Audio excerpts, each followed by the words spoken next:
Welcome to Cartoonist Kayfabe. My name is Jim Rugg. I'm Ed Piscor. Going to look at a bit of a strange one today, Ed, but a pretty exciting comic and a very fun one to get into. But before we go down this rabbit hole, what's new? We got link trees in the description of the video below for your social medias and your wares that you're selling. Same for me, dude. And it's official. Red Room is going to be a Fantagraphics comic. Where were you when Walking Dead 1 came out? You don't want to miss out on this, man, when the movie comes out and you didn't get your hands on a CGC. Red Room issue number 1. Murder on the dark web for fun and profit. The idea is that there are murders happening on the anonymous dark web and the feds can't stop it. It's kind of like an entertainment subculture. So the comic explores a world where that's going down. Pretty vicious, pretty brutal. Kind of offsets a lot of the softness. The softest cotton comics that are out there on the racks today, baby. If you can't wait, $3 on Patreon will get you the complete archive and you can keep up to date with all the comic strips. You can find a lot of my work on Patreon, patreon.com/JimRugg. I post a lot of my out-of-print zines, comics, process, art, things of that nature. I'm showing off Silhouette Zine here because this is an out-of-print zine about silhouettes in comics. The entire thing is available on my Patreon as a download, as a PDF, and that includes hundreds of these panels of silhouettes by various artists. There's even a guide to where every one of these panels is coming from and who the artists are behind them, some commentary on the idea of silhouettes and shapes in comic design. So patreon.com/JimRugg to find lots of my comics and comics making. But we're here today, Ed, to talk about 1992's Robocop vs. Terminator by All-Star Hall of Fame creative team Frank Miller and Walt Simonson, teaming up, Miller doing the writing, Simonson on the line work. And this is a wild series. I have had this since I was a kid, I think. I believe you have a couple of sets of this. 2 sets. So a popular series. It comes out of Dark Horse, who was making waves at the time, and probably a couple years before this, with their licensed comics, things like Aliens, Predator. They got the Terminator license, and then I guess Robocop, and they were turning the expectations for licensed comics on their head because they were doing good licensed comics, and bringing in this creative team, maybe the top of the mountain in terms of like who could you possibly put on a licensed book that would be bigger than Frank Miller and Walter Simonson. An unbelievable team up for a crossover comic. How stoked do you think Mike Richardson, the publisher of Dark Horse, was when he signed these guys up on the docket, man, to put this comic together? You got Frank Miller, who wrote not one but 2 Robocop screenplays, so he's associated with the character. Walt Simonson kind of created Cable in Star Wars comics, so that's kind of like a Terminator in a lot of ways, man. And just the designy nature of Walt Simonson's work like really lends well to this. Like you said, these are an all-star cast of creators right here, down to John Workman, Walt Simonson's great letterer, who like I can't have one without the other, Jimmy. And Workman brings a lot of greatness to this comic, man. If you got guys with giant guns like this, there's going to be a lot of onomatopoeia. We don't say sound effects because there's no sound in comics. So it's a lot. It's great stuff. I am so curious what the sales and print run for these comics were, because 1992, I think of that as like the peak maybe of the speculator boom. It's the rise of Image. They had to have sold hundreds of thousands of these things. I'm sure of it. Like once again, I got 2 sets of this, man, just from absorbing collections from other people, man. So it seems like it passed through everybody's hands who was into comics at the time. And by the way, like just a simple elevator pitch of this comic is kind of perfect. Like when you read those other licensed books, they add a little something, and I was pretty harsh on some of the Star Wars stuff we were talking about, where it's just like you're just doing the same stuff that's in the movies, except it's not, the twin sons of Tatooine, it's the twin moons of Galdor, right, or some bullshit like that. This is a great mashup. I can't think of a better mashup. And when I was like looking through this the first time, I was like, you know what? There's a few too many words in here for a Robocop versus Terminator comic. It was the same kind of feelings I had about Alien versus Predator. It's like, I don't want to read one piece of English in this, man. I just want to see a lot of cool battles and crazy things happen. But Frank Miller, you know, it speaks to him creatively because he's just a thoughtful guy, you know, like whether it's very good pulp or what, you know, you could make that determination on your own. But mashing these characters up, trying to get them to work together in a clear way, I think he does a good job, man. You know, I'm ready to jump into it. Yeah, I agree. Well said, all of that, and definitely Miller's background and connection with RoboCop can't be overstated. I think that, you know, if it's not for writing a couple of RoboCop movies, how on earth would you get Frank Miller interested in this? Right. But because of the circumstances, you've got a guy who spent a lot of time thinking about this character and does make a perfect fit with the Terminator universe from a story standpoint. And this is an epic comic. Like, I think people at home, if you're unfamiliar with this, will be surprised by the amount of story. This is the opposite of decompressed storytelling. And if it were a film, think of the size of the budget. Yeah, I mean, sure. RoboCop gets destroyed several times. You know, the Terminator world gets, you know, attacked and wars raged there. So it's a lot of big action pieces. I have very strong feelings about time paradox stories. It's a love-hate relationship that I have, and it really is strong because when I read time paradox fiction or watch a film, there's like an extra thing that happens in my mind where it's not like I'm trying to be like, you know, a mark and try to like find all the holes and stuff. It just inspires my imagination to go crazy places, you know what I mean? Like within the story. And I'm not trying to like get ahead of the writers to be like, oh, how are they going to do this? It's just my mind goes places. And like, you know, it's such a cosmic idea that it does sometimes take me out of the story whenever I read something like that. But this keeps me engaged the entire time. And dude, I think on page 3 right here, just looking at it, this is almost kind of like selling you on the whole concept because that ain't far from Ed 209, that Terminator right there. Good, very good note, because we're going to see those in the RoboCop storyline, in the RoboCop, I don't know, present timeline or whatever, and that is a really good, a good thing to point out, Ed. It's Simonson doing his Kirby combined with these robots. It's so good. Great line work. Monsters, it all fits really well. And you know, we start out in the future where we see the Terminators are on the verge of victory, of wiping out the human race, you know, their goal, I guess, since they become sentient. And one of the rebel fighters doing what Terminator characters do, going back through time. Yes. She has pinpointed that the origins of the Terminators, the AI that guides the Terminators, originates from a cop named Alex Murphy, who we know, of course, as RoboCop. They sync up RoboCop to you know, a little network. Shit gets a little overzealous. I'm not going to count. This is page 1. So this is 4 pages into our 4 issues, and we've already got the dynamics established clearly, obviously excited. Waste no time, guys. Dig right in. That's what I want. You know what the stakes are. You know, like the stakes are established. This is fantastical stuff anyhow, so don't try to sell me on it in terms of plausibility, as I said earlier.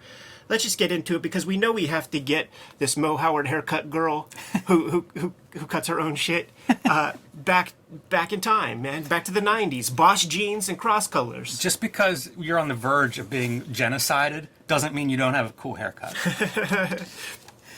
We define cool differently, Jimmy. Well, let's say doesn't mean you're not trying. You're not grooming yourself to be fashionable. So she does make it through just in time, just ahead of the Terminators. Arrives back. This is kind of a wonky. This doesn't do a ton for me, but not too big of a deal. You know what I like about it? It feels like Shaky Cane. Like when you take one image and then it's like the fun thing is try to pick which one's the real one. I think it might be that one. That feels like the It does seem about right. The, you know, most syncopated line work with the rest of the thing. Not only that, it's by itself, so easy to copy and paste and duplicate. Yeah, very smart. So when you see these images blown up and reduced down, like it reminds me of Shaky Cane's style. Yeah, the thing I might be feeling weird about is that white spot on her head. Don't get it It's at an all. odd choice. And I'll point this out now. The colors for the first 2 issues is Rachel Menashe. I don't know if that's a Dark Horse staffer. I know that they had an in-house color department when they started doing digital. Issue 3, it switches to Steve Olive, really rounding out your Hall of Fame groupings. But you'll notice a color difference. The color in Dark Horse comics, like of this period, detracted me so much. Like, you could just isolate any panels, and I could tell, like, you know, if it's the Mondo paper and the color, the way it interacts or something. If it's the mix of the Caucasian flesh tone, I don't know exactly what it is, but it's sort of too bright, and it's very directly linked with Dark Horse, and I just never felt that part of those earlier comics. Yeah, they were using software pre-Photoshop for their digital coloring. Corel Draw? I don't know if it was Corel Draw, but it was something non-Photoshop. You know, in those early days, like, nobody knew how that was all going to shake out. Now, but she appears, you know, again, this all moves very quickly. Like, we're now in Robocop's world. She wakes up naked, a la Terminator time travel, and it's on. Yeah, and by the way, like, I'm making fun of her haircut from the safety of the Kayfabe compound, because if some lady with some arms like that and some traps like that was in my presence, I definitely wouldn't bust on her haircut. If you only showed me that panel and told me it was Simon Bisley, Totally. I would not be. I would not call you a liar. Absolutely, man. But she shows up in the middle of a street, stops traffic, and gets into it with this cab driver, who she quickly overpowers. Takes his cab, goes right to Alex Murphy's home. This is another one of those, like, you could easily stretch this into an issue. Instead, 2 pages, and here we are. Good comedy in here, and that's a part of Robocop. You know, there's satire Very and parody true. in this, man. So she gets launched back in time. She knows she's back in time. It's a good spread, right? All the people in Detroit, whenever they see that first gun, they're all packing. That even looks like the one guy from I was just thinking from that. Robocop. Yeah. And then when she pulls out, like, her gnarlier weapon, they all just put their pieces away and go on about the business, man. It's a good little Yeah, they comedic react piece. like you say you would react if you saw that. Yeah. They didn't see anything. So, shows up at Alex Murphy's house, but apparently the time travel was off by a little bit of time, and Murphy's dead. Yeah. Yes. She's too late. But she finds out because of all the magazines, which is kind of a weird thing. She finds out that he's still alive, but he's Robocop. And so that's going to require a little bit of a bigger weapon. She turns into an alley to build a weapon that's capable of taking down Robocop, and also finds some weird clothes between these two scenes. That's the cab driver's hat. I just realized that. Yeah. And coat. Yeah. This is a Marv technique. This is shortly after Sin City, when Marv was going around upgrading his jacket from villain to villain. She does the same deal. Frank Miller had a leitmotif. Nobody loved an overcoat quite like Frank Miller. But Simonson ditches the overcoat to allow her to look more, I don't know, sci-fi, badass heroine chic. Yeah. And she's about to go to work whenever an Ed 209 shows up. So you see that kind of futuristic Ed 209 earlier, and we're in the past, but to you and I, it's still our future Detroit. But this is a proto Terminator in a lot of ways, man. And Ed 209, a little overzealous. Yeah, they one of the I don't know, played for humor. As you mentioned, a lot of humor in these things is how dumb the Ed 209s are, and they describe it that way over and over. And it makes me think about smart technology and dumb technology. And again, this is 1992, so there's some stuff in here technologically and sci-fi wise that registers different now. Yeah, but And that was one of the pieces that was weird to me and kind of stood out, because I don't know if that language was a big thing then. Miller, you know, he had a couple of dollars, man, and I wouldn't doubt if he, you know, composed his screenplays on a computer and not a word processor, even though it does kind of correspond with, you know, wear a fedora Yes. and smoke cigarettes in front of Venetian blinds or something. But if you had a computer, the first time you get a computer, you know that there are earlier versions. You know that there are upgrades. You know that the second that you get your computer, there's another one on the horizon that makes your computer obsolete. And that idea was around at this time. You know, the Mac has been out for a decade at that point, so we sort of knew the score. And I think that put a lot of people off on getting computers. So that's what that is to me, man. It's like, all right, here's your 1.0 version, man, but wait till Windows 95 version comes out. I want to point out the mechanical lettering. We often talk about lettering and fonts and all these different things, and I think this is a really good place to use a mechanical font. I don't know whether that's digital or not, but not hand lettering for sure. And of course, you have a robot speaking. Like, that's perfect. Good call, John Workman. Again, don't know whether that's in the script or not, but it's a good note because it just adds to the visual, the parts are greater. The sum is greater than the parts, and that's one of those parts that fits perfectly. There's an extra little bit of fuss to it, man, like uneven ink lines and stuff. So Workman's adjusting it somehow. So after the Ed 209, she shows up at the police station again, tracking this stuff down. This is the bit on magazines. So many magazines they sell in this time. Almost none are concerned with survival. Fashion, sports, sex, self-awareness, better bride. So frivolous and wonderful. But those magazines point her at the police station where Robocop is maintained. So that's where she heads. And a couple of, I guess these are cops. They're a little schlubby, but I guess these are cops. And they're talking about going to watch the Spartans, a basketball team. I don't know why you do that with Detroit. Like, say Pistons. Are you going to get sued for saying Pistons? It's not like this is a pivotal scene where we're going to see a bunch of basketball players. I think we're going to see a direct Pistons reference in one of these issues, and I'll point it out, and maybe some Kayfaber from Detroit will set me straight if I'm incorrect. These things are super thick cardstock inserts. They're in all 4 of my issues, and they're like cutouts to make the characters standees. Very weird promo item. I don't know whose idea this was. It's cute. It's kind of weak. It's cute, but it made me like hate the reading experience. Like Yes. even back in the day, Very like it awkward. just feels weird. It's stiff in the middle. Like Yeah, what it's is that? Pretty heavy cardboard. Yeah, and yeah, like if a kid's fucking with this comic, they want robots, big guns, and all that. You think a little boy in the '90s is going to be making paper dolls? Get the fuck out of here, man. Yeah. This ain't Cosmo magazine. Look, mine's all like yellowed and stuff too already. Check this out. Look at that, man. Not the best paper they're sticking in these comics. So she sneaks in, and this is there aren't too many human characters, but these 2 women are kind of the main characters in terms of humans. One future freedom fighter, the other is Robocop's IT person, the person who hooks him up, runs tests on him. We'll see her a couple of times. She helps him out when he needs something.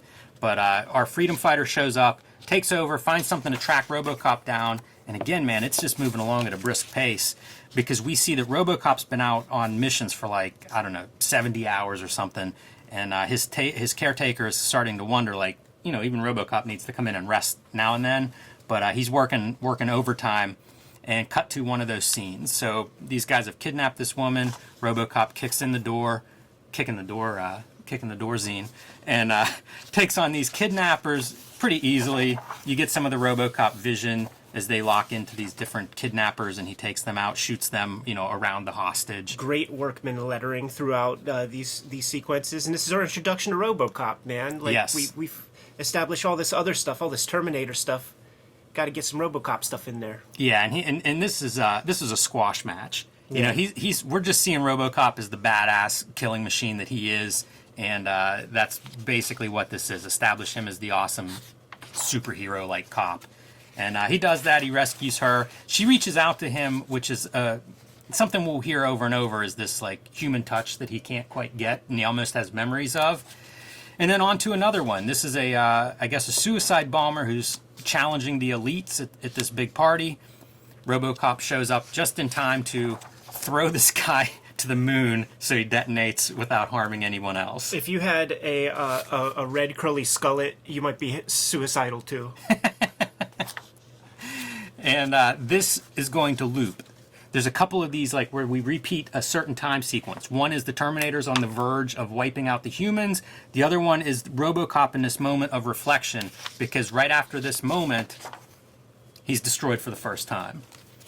Our freedom fighter has gotten the drop on him, wipes him out, runs up with the kill shot, and it's basically one page she takes out Robocop. Again, we're not messing around here. Frank and Walt have a story to tell and only so many pages to tell it, and they are moving fast. But as the time waves ripple through and the Terminators realize that they're in jeopardy, they have just enough time to send a couple of Terminators back to try to counteract this human and stop her from stopping Robocop and their development.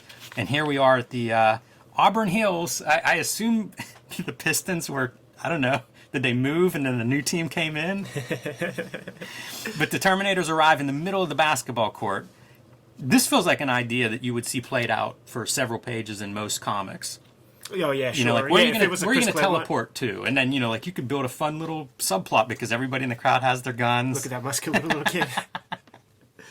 At least his head proportions are sort of in line. That's a beefy little fucker. He is. He looks like a Walt Simonson garbage pail kid. That's hilarious. But the Terminators come out of their basketball game with, I assume, clothes that they've killed people and stolen these clothes from. I mean, you see, I think that's the number. It is, yeah. You know, so he just had to get some jeans from elsewhere. Yeah, that's good stuff. And this is the same sequence, the same repeating thought process for Robocop as we saw a couple pages ago, where he was just about where he gets killed.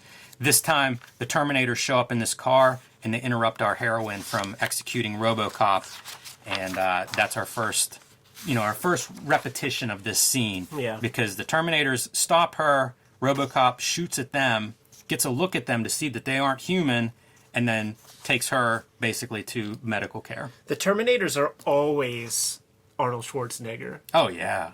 Always. Good stuff, though. I mean, a lot happens in this first issue. And I love next issue, a really big fight. I got news for you. I think all these issues are really big fights. It constantly escalates. That's the beauty of it, man. Like, you keep upping the stakes, keep upping them, keep adding more to it until the very end. It's super well done. Yeah, and I don't know the best time to say this, but Simonson is just the MVP. You know, like he's drawing stuff, drawing a good Robocop and drawing a good robot version of the Terminators, hard stuff. And Can't he imagine does it. both, man. Can't imagine it. Does them in these dynamic Kirby action poses and makes them look amazing. Sounds like a nightmare. Yes. You know, sounds like a nightmare to have to draw all that kind of stuff. Terminators. Come on now. Like, what do you got? Like, you got to buy 1 million issues of Fangoria or something like that? You have no idea where you're getting your reference from, but man, Simonson is up to the challenge. And it was cool looking at his art through this, because we've seen his art in lots of places. You know, he's several kind of legendary runs. But you go through this, and because of the, I don't know if condensed storytelling is the right way to describe it, but I was looking at like the art and what he's showing to tell this story. It's a different kind of storytelling than the way I think. It's not moment-to-moment kind of stuff. It's very dynamic and yet clear, easy to follow. So we're back in the future, and again, humans are on the verge of extinction from these Terminators. They're basically, you know, achieving their success, and we see their last move is to execute a little kid. That feels like Frank Miller. You know, Miller definitely a strong hand in that concept. There's 300 in that, man. You got to kill the firstborn sons because they'll grow up and come after us. Yeah, look, and speaking of like panel to panel transitions, how great is it from, you know, looking from the gun to looking up the gun barrel? Like at the last minute, we switch to the kid point of view as he gets executed. Then holding up your bounty, man, to the other Terminators who all Super clearly dark. have some ego because Yeah. they're like, yes, Yeah. we did it. But this is a repeating image we're gonna Yeah. see throughout the comic. Yes, we will. And Foot standing on the hospital sign, the ruins of the hospital. It's a pretty good transition to that hospital in the present day. Now, right, we're Detroit, Michigan, right? Lambert Memorial Hospital. Bill Lambert put a bunch of people in the hospital. Is there a Lambert Memorial Hospital? I don't know. That's real funny. That's the only Pistons reference I could think of. Yeah, it sounds good. I'm surprised for that one. Surprises me that Miller would pull out. I don't know how much of a basketball fan he is, but maybe he is one. He's living in L.A. The Lakers, I think, might have played the Pistons in some finals around that time. So, nevertheless, we cut to the hospital. Another demonstration of the dumbness of the Ed 209s. Are they Ed 209 or ED 209? I think they call him Ed 209. Yeah. So blasting a dog, kind of a weird choice for a one pager. You know, you never kill the dog, right? I mean, that's a sympathy getter. That's how you establish a good guy, bad guy. But these guys are. I don't know, they're Robocop's allies. This is like the closest that Frank Miller has ever gotten to doing like a Judge Dredd comic, and that's a Judge Dredd stroke. That's like you know, if you got you know, sugar in your house or something like that, and it's illegal, you're gonna have to get shot. This Robocop is super badass. I love the metal textures. They almost remind me of Mobius lines, like from that Silver Surfer Marvel Mobius comic. Just really cool, and it's cool to see these lines are very organic, even though he's describing a metallic surface. and then a great money shot. This feels like image storytelling, where you have your anchor of a nice big figure shot in the middle of the page. This one, of course, works really well in terms of storytelling, but it's still a really great Robocop image. Real interesting just having an outline around him. You never see that. No. Yeah, and what's strange is it doesn't totally full bleed. There's a little bit of that white margin at the top of the page too. So this is, you mentioned the better paper that this is printed on. This still may be early days of, allowing artists to do whatever they do, having full page, full control of that bleed. But goes to visit this lady from the future. She tells her story about Skynet, rise of the Terminators, wiping out humans, and Robocop believes her. He's touching her and says that, based on her breathing, she's not lying. I mean, are we going to just like dash over the cool kind of medical technology of that era Detroit? Yeah, it looks like the robots have already started their rise in that panel. Huh? And also, maybe the human race just went away naturally if this is like, the people that we get to breed with at that point, man. That's tough. So Robocop is troubled by what he has learned from her and goes back to his handler, Marie, to essentially to enter the web, right? Yeah. This is 92. Obviously, the internet is a thing at that point, but a pretty early depiction of it. And he's wiring himself up to go through all these databases and see what he can find, what he can learn, if he can corroborate that story as being true. And kind of a fun collage to illustrate that. Yeah, the idea of the information superhighway and all that stuff, like that was in the air then, and that was like one of the things that I sort of made note of as like actually happening. When we were kids, there was all this stuff that we would see that would kind of like indicate the future. Remember when there was that mouse that had an ear growing on its back in the day? You remember that? I do, yeah. Right? What the hell happened with that? You know what I'm saying? But the internet really did happen. Yeah. I think that mouse they moved to offshore ships, international waters, where they can do any kind of medical testing and breeding and things they want. There's a comic idea there. Yeah, there's conspiracy rabbit holes there too. You can have fun going down. But Yes, onward and upward. This reminded me of Matrix a little bit too. Absolutely. Some of these, like, how do you represent this stuff physically? And then this is really cool as he gets further in and starts to get into Skynet, AI, and the Terminator programs. I just think that's a pretty good visual. So I'd be curious what the script to Simonson looks like, because I bet there's some inventive stuff here that was left up to Simonson to figure out how to make this look cool and translate. Right. So she wakes him up, has trouble pulling him out of there. That's a fun idea where he's almost addicted to surfing that data. But he comes back and he says, we got to do something. We're in trouble. Kind of cool that Robocop aligns with the humans. He's clearly cast as the hero in this conflict between Terminator and Robocop. Yeah, as he should be. Yeah, it makes sense. The Terminators take this old man who can't really see and squeeze his heart until it bursts like a balloon. Yeah. Hey, man, he needed the sunglasses. He's got that little robot eye going on. Yeah, apparently. Another Ed 209 malfunction, this time in the middle of the streets with traffic. Same kind of deal where everybody's armed up and ready to go, except whenever the 209 points his Gatling gun at you, you kind of walk away. And Robocop comes and treats him almost like a pet dog. You're right. Talks him down a little bit.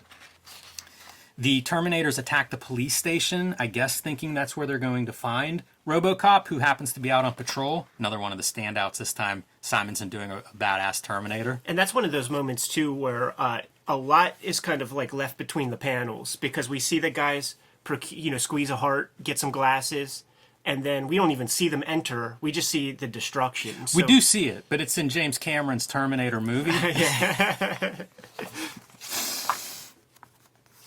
All right, so Robocop's heading back to the hospital. He's convinced this woman is telling the truth, and that Terminators could be coming coming towards this hospital once they find that information. So they're going to make a stand here. Once again, the Ed 209s, useless. They end up shooting each other whenever Robocop tells them to look for cybernetic activity. They find each other. It's a lot of that. I wonder if that was an element from Robocop sequels that Miller didn't like. How much they were used. Right. So it was going to be like, I didn't want that in there. That was the committee writing. So takes his shots as usual. At that point, the Terminators show up. What they did in the police station was raided the weapons, the arsenal, and so they're loaded for bear whenever they come looking for Robocop. Yeah, straight up missiles, man. Yeah. Well, you got to use them, right? Lots of weapons, lots of explosions. No reason they should go to waste, and you kind of need it. It's a little bit of a Deus Ex Machina, but you need something to. We know Terminators are almost indestructible. Put some weapons there close by. Introduce the Chekhov's gun, but in this case, Chekhov's rocket launchers. Yeah, and I mean the whole purpose was just so that Robocop could shoot that grenade and blow those bastards up. Yeah, exactly.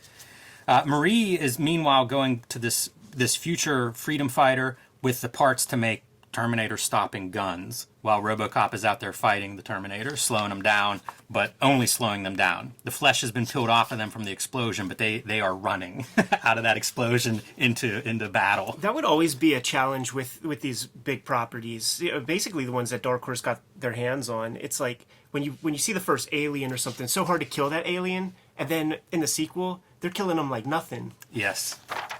Yeah, that's always kind of a knock of sequel kind of storytelling. Super badass of the Terminators running, and then this image is repeated, and I swear it looks like they only half colored it.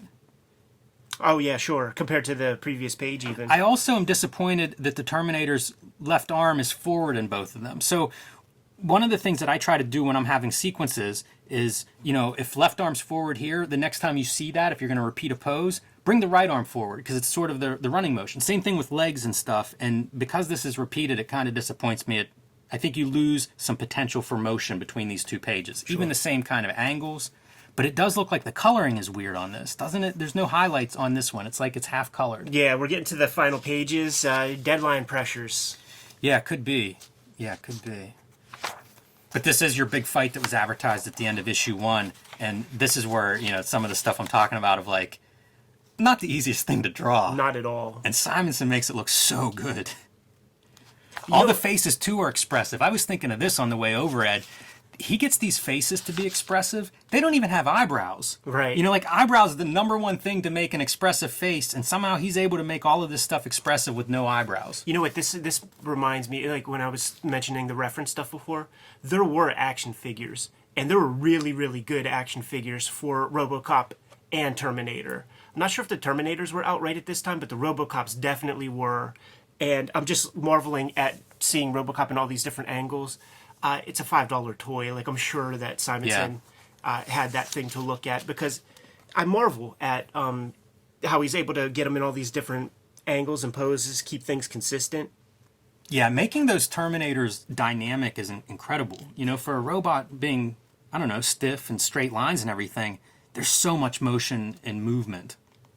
I'm laughing because I'm thinking about that Robocop toy, and do you remember it? It had you would put the roll of caps in its chest, and it had kind of like a hammer on its back, and when you would pull it back and let it go, the sparks would hit your hand 3 out of 5 times, Of course, and you would burn your hand. You know what I mean? Yeah, not surprised. It would hurt you. You get a toy that would punish you for playing with it. That's funny.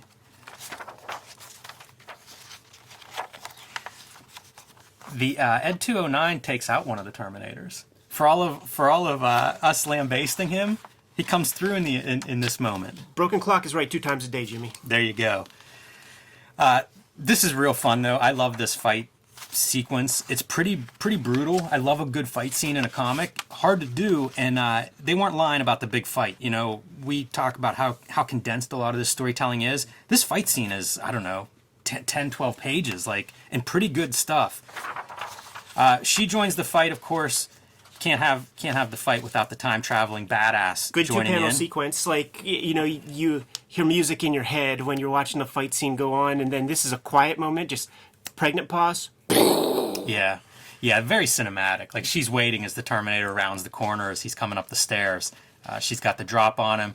Then she goes and joins the fight, just in time to see a gigantic explosion, and just in time for us to get the great money shot, man. A brutal fight. Robocop's lost his arm. He's holding up the Terminator's skull with his hand in the skull. Like a bowling ball. And there's the smell of victory. That's pretty good. Yeah.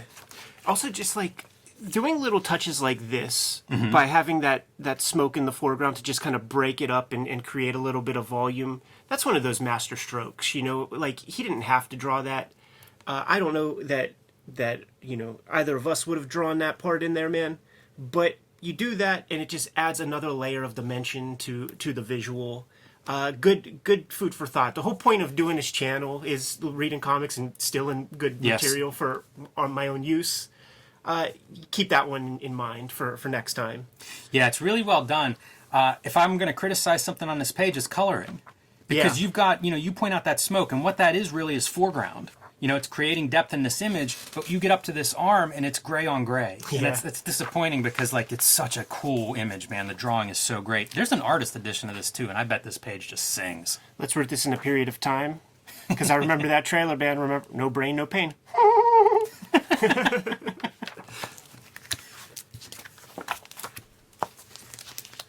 All right. Issue 3 of 4, and as I said, Steve Oliff joins the team by this issue, and we cut again from victory to victory. This time it is the Terminators that are on the verge of wiping out the organic universe in the future, but cut back to the present, and they're going to do everything they can to stop that from happening. There's a real like warmth to the Steve Oliff color, even when he was, you know, using these kind of rudimentary like software apps. There's just, you know, I can't explain it much better than that. First off, it's distinct to him. You could look at it and tell. Yeah, you can see a little bit of difference on this page in that this is blues. You know, if you're adding a little bit of color to the gray, you've got blues, which is kind of weird that that's going to be your foreground color as a cool color. And in the backs, you can see yellows in that brown. So it's a warmer gray versus a cooler gray to at least create some separation. I guess the idea of the cool gray goes along with your blue word boxes, caption boxes there, trying to pull that forward. But it's tough to bring blue forward and yellow back, but that's what's happening. You know, you have a fire in the background, so a little bit stuck with that environment. Our freedom fighter shows up, and the last part of the plan, and Robocop's down with it, is you've got this gun, destroy me. And she can't. She recognizes his humanity in that moment and can't kill another human. It's one of their, you know, big oaths from that future, from that resistance. And so, got to be another way. Robocop visits his Alex Murphy's tombstone. This is horrible, Ed. I thought of you when I was reading this. This is the human graves where they're just dumping bodies in and then burying them alive. And I was thinking of what the... Man, it's a horrible thing to imagine. I agree. Hey, guys, hit that with your iPhone app and let's see what barcode that really is, man. I don't know if that's inked. So Robocop, after talking to his dead self, heads to this metal factory where he's going to recycle himself, and it happens. We're in the police station being questioned about exactly what's going on with fragments of the Terminators there. At the moment that he goes through this destructive process, the Terminator fragments disappear. And this is the time paradox stuff that now, like, my mind just starts to go places, and I bet, like if that goes away, then, like, these guys' thoughts have to go away. And, you know, once again, not trying to be a plausible, but that's the dicey game that you play when you make time paradox stories, is you're gonna screw with the reader a little bit and make them start to think things, because it's like you either have to be fully on board and just ride the wave, or go read another comic or something, because you can just get caught up in a weird mental loop. Yeah, this is obviously nobody knows what time travel would do. You have like explanations for Mandela effects with ideas of alternate timelines and things like that. Not what's happening here, and this makes sense for storytelling. Yeah. And you do see that future. You know, you point out the barcode in the future. The time ripples go through that direction too, where humans are actually now living in a world without the Terminators, and you see a repeat of that panel that we saw in issue 2 of the Terminators raising their metal fists. Little flesh-covered fists right there. Yes. And again, as the time wave collapses, the Terminators have it is their last chance, it is their only chance. Send a couple of Terminators back through the time machine. And one of them's a dog, man. Good visual variety. Yes. Dog and a kid. They show up in time to see Robocop visiting Alex Murphy's tombstone. Kind of a weird, that's a creepy cemetery that they're in. It's good. It's very like smoky, not like foggy or something. All those gravestones are just kind of fading into the ground. It's a law. You got to do that with your cemeteries, man. Oh, you know what? I don't think we mentioned it, but Simonson and Miller shared studio in the early 80s. So close working relationship between those two guys who I'm sure respect each other's storytelling's ability very highly. And who knows, Simonson could be a little bit involved in plotting this out and working out details. Yes, there's a part of me too that wonders, and I would ask this of Simonson if we had him in a shoot interview, but like, is Miller kind of hooking Simonson up a little bit, man? Like, Bravura is going to be a little ways away, and they're seeing what the speculation numbers are and stuff. Hey, Walt, like in between that, like let's make you some money, man. I think Simonson was part of Legend's initial like conceptualization, and then went the Bravura line with Star Slammers instead of hanging on with Legend. Legend's 94, this is 92, so I think they were probably all talking, especially as Image is unfolding. While this is going on, I'm sure everybody was talking. And I mean, this is the speculator boom. Like, make hay while the sun is shining. These are older cats who kind of like, they've seen waves before. Frank Miller kind of created a certain wave. Yes. And they know that shit ain't going to last. So let's get something out. Let's make a couple of dollars. I got 2 sets. By the way, I think Simonson goes from this to a Cyberforce Zero shortly after this. So, I mean, that had to sell, I don't know, 400,000 copies or something. Like, that's a nice payday. I'm lingering here just to point out Robocop's vision of, we see a kid, he sees the Terminator underneath, and that's another one of those great images. They're very menacing. They remind me a little bit of the They Live characters whenever you see them. Totally, especially in that kind of context when everybody else sees one thing, but he sees something else. And these dogs, I like the dog face, like the skin coming off, the little dog mask. This dog is a lethal machine, man. He takes Robocop down, and the idea is these Terminators, if Robocop doesn't want to willingly enter Skynet, the Terminators can make him. I'm going to say it one more time, and you can actually flip the page because it's on there too. Shouts to John Workman. Yeah. Shouts to John Workman doing his thing, man. Oh, yeah. He's on display every page. It's his onomatopoeia is directly him. Like, it doesn't feel like stock imagery or anything like that, man. He's one of the top dogs. Yeah, no doubt about it. Looks really great, and you can see the RoboCop violence that's being administered. Like, there's his armament. He's been disarmed, and that's what's left of him. They call him Creator, which is kind of chilling and fun. He's a god, man. This is another great little comedic sequence, man, where all these tough guys are being punked down, and then it's like, well, why is that? And you could see that our Mo Howard lady dispatched one of the bad dudes. Yeah, we keep referring to her in this way. I don't know that we ever hear her name. I don't know if she's ever identified as anything except a badass. Yeah. She's Clint Eastwood. It's like the badass with no name. It's one of those good moments too. It's almost like a Marv moment whenever you remember when he's getting beat up by the chicks in Old Town, and then just gets up and they're like, "Hey, why'd you do that?" And he's like, "I don't slug ladies." Right. Like, she's just sitting in that cell, and then like when it's time, she's like, "Okay, I got to get out of here now." And she stole a paper clip. She gets out of there real quick, but she could have done that all day. Yeah, and we see Marie, the Great image. RoboCop ally. Right, exactly. The Terminators have showed up. They've hooked RoboCop up to those machines, against his will. They kill Marie pretty quickly. The death in here is pretty strong because in the very next page, they kill our badass from the future. And it's just like a warrior dies knowing that she has failed. Here's the great, like, kind of time paradox part with this. Because at the beginning, before Murphy was unaware of the future, he creates the Terminators, like, when he's hooked up with Skynet. But now he's aware. This is a subtle time paradox thing. Now he's aware, so he can retool his thoughts as they go through the Matrix. And that's all the difference when it comes to the next batch. This panel reminds me so much of Tom Scioli's recent work.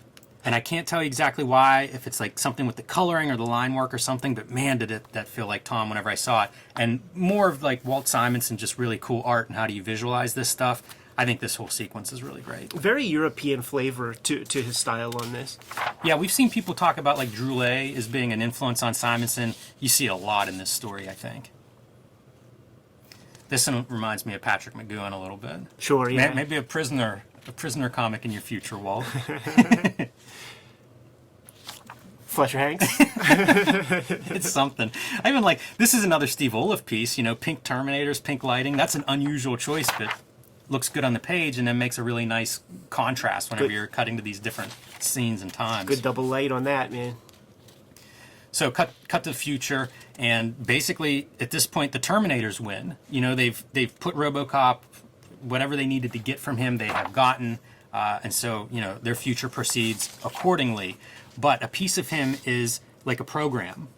That's where he exists now, is this program within Skynet. And whenever the opportunity arises in the future in these Terminator factories, he builds a body for himself. And that's what you see here. Yeah. And it's kind of like the amped up, armed to the teeth, super badass Robocop, the alpha Robocop.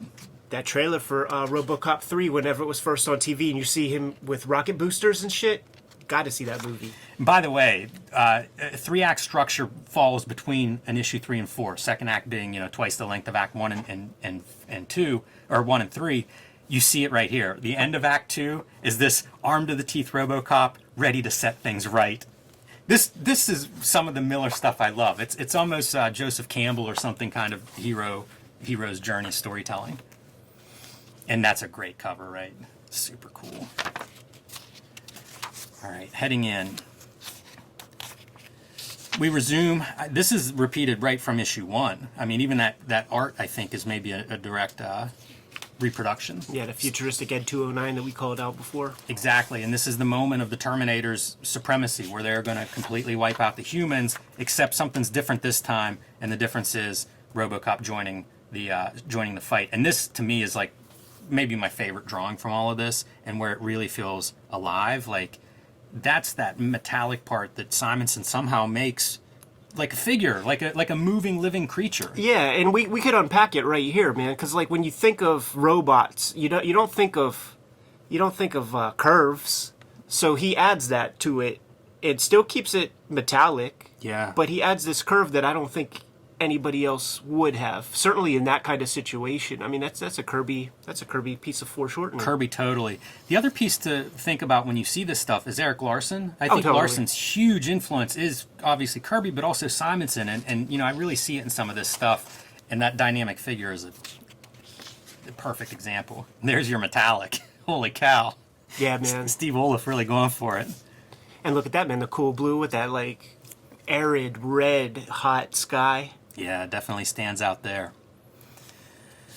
So the future has turned a bit, and we are back to our badass woman freedom fighter still alive in this alternative future, and you see Robocop and the dog getting along, which is atypical. Of course, the dogs were kept to spot Terminators that looked like humans because the dogs hated them, and that tells her this is not a Terminator. This is a different kind of robot man. And you know what he is? He's Machine Man. Yeah. How much does this look like Machine Man, especially whenever he takes off like his eye gear and everything? This is exactly what Machine Man looks like. That can't be an accident, right? These guys love Jack Kirby. Throw in a little homage. Sure, yeah. And I mean, I was just thinking about Verhoeven and what the original Robocop design looked like, and it was just Judge Dredd. It was like they were trying to get the Judge Dredd license and they just couldn't make the deal, man, so they had to change it. But if you look at the prototype sculpture, it's a Judge Dredd mask. Yeah. So they're comic heads, man. They are. You know, they tried to get Alan Moore to write the first script, tried to get Frank Miller to write the first script, didn't get him to write the first one, but they got him to write the second one. The Terminators, in a last desperate attempt to combat this new threat, send a nuclear warhead.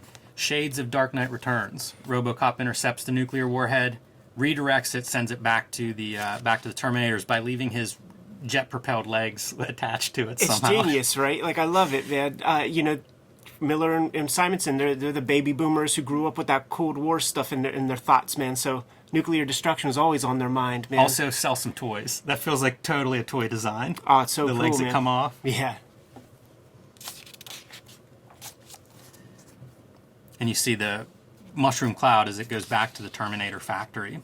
Yeah, and he's burning up as he re-enters the atmosphere. That's pretty badass. This whole sequence of him burning up and almost destroyed.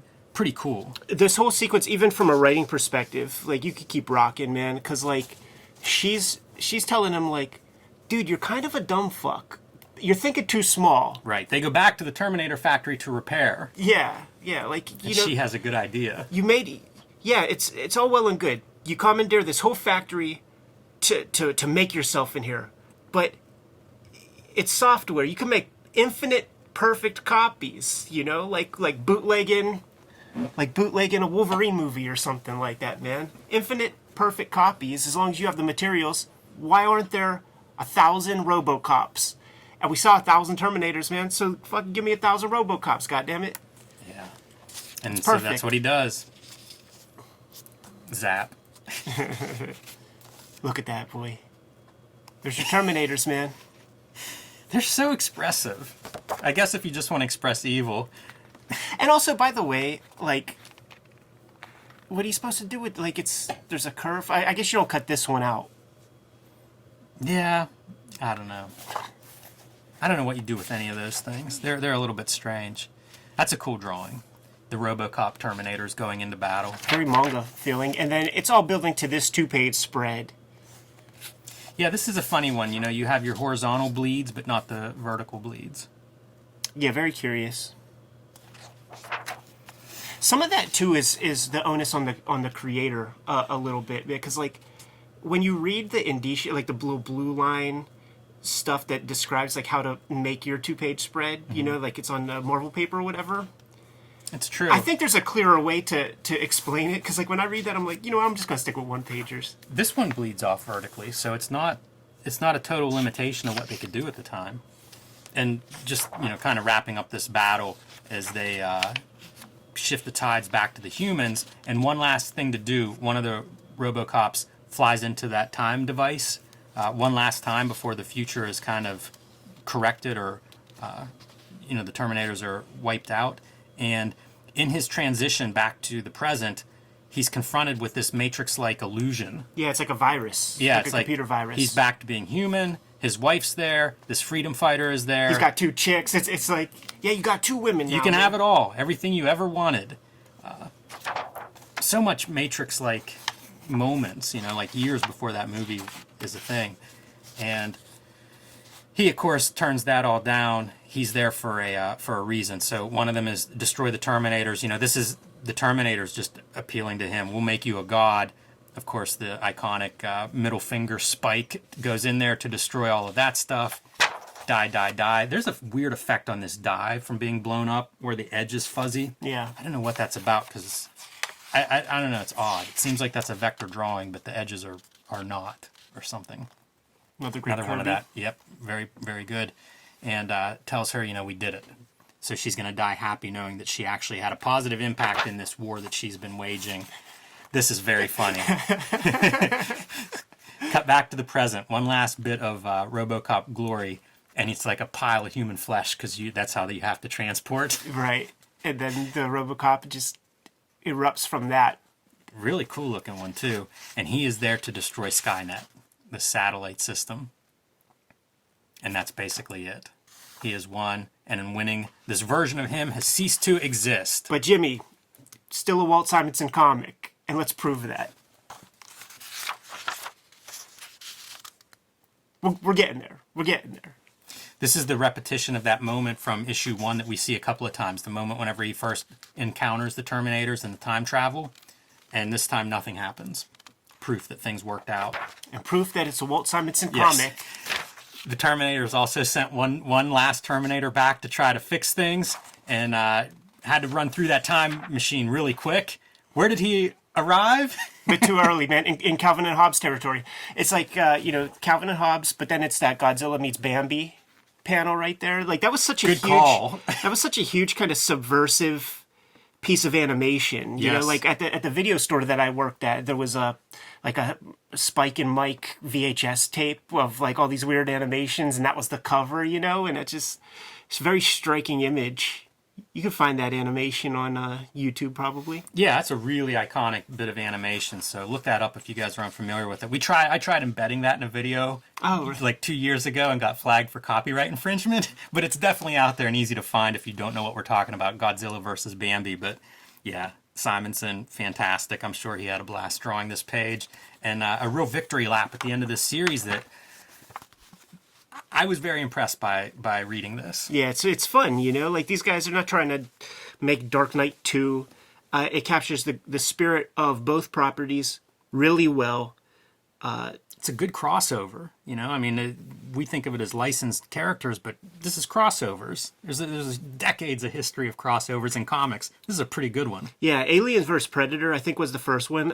I wonder if it was inspired by Dark Horse. You know, that became a whole franchise. There were action figure lines that were Aliens vs. Predator, video games, computer games.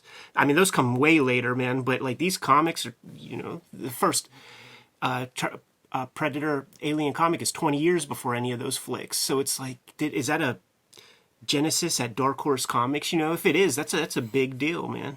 I assume it is. I always thought I mean, where else do you see that stuff? And it was real exciting whenever it first happened. Like when it was first announced as a comic, it was like badass. Yeah, for sure. There would be like all these like because of Star Wars, there'd always be these expanded universe like paperback lines and stuff like that. I don't know if it first showed up there or something, but I think it's Dark Horse, like just trying to reverse engineer. So why not take 2 bites of the apple, try to hit magic 2 times? This one didn't catch on as much in pop culture at large, and I kind of don't know why, because this is a good start. Yeah, it's true.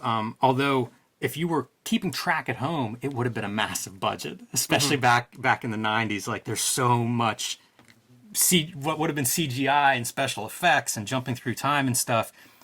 Big battles. It's not one Terminator that we see here. It's thousands of them, and kind of ditto with Robocop. We see him get destroyed several times, so it's kind of cool. Like, it's taking advantage of what you can do in comics at the time that I don't know that you could have done it. I say CGI, but I don't know where CGI would have been in the early 90s for something on this scale. I mean, just think about that second Matrix when Neo's fighting like all those Agent Smiths. It looks like Dreamcast graphics.